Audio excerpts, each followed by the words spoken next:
In proving that Egypt is way more than just pyramids and deserts, Her Excellency offered a rare glimpse into Egyptian cuisine with a recipe for kebab challah.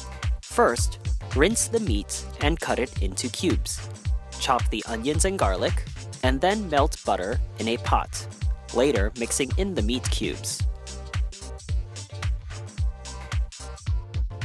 Add the onions, garlic, and the rest of the seasoning, and mix well before pouring in a bit of hot water.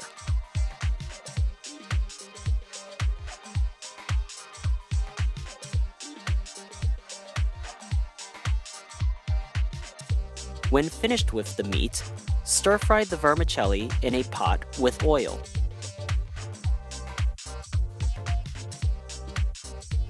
Add rice, and then add water, salt, and cinnamon.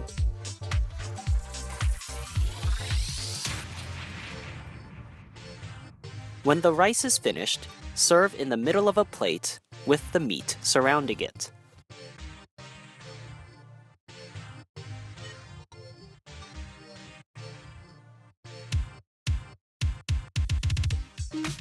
Jeon, or Korean-style pancake, is known here as a must-eat on rainy days. Today, Chef An will demonstrate how to cook jeon with various seafood and scallions. First, neatly chop all of the ingredients into small pieces.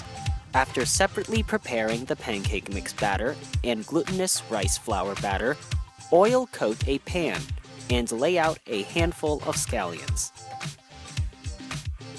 Pour the two types of batter on top and lay out the chopped vegetables and seafood.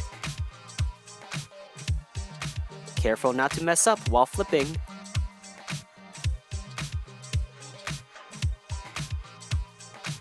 To make the sauce, simply mix together all of the ingredients for it. And now you're finally ready to eat Korea's most popular dish on a rainy day.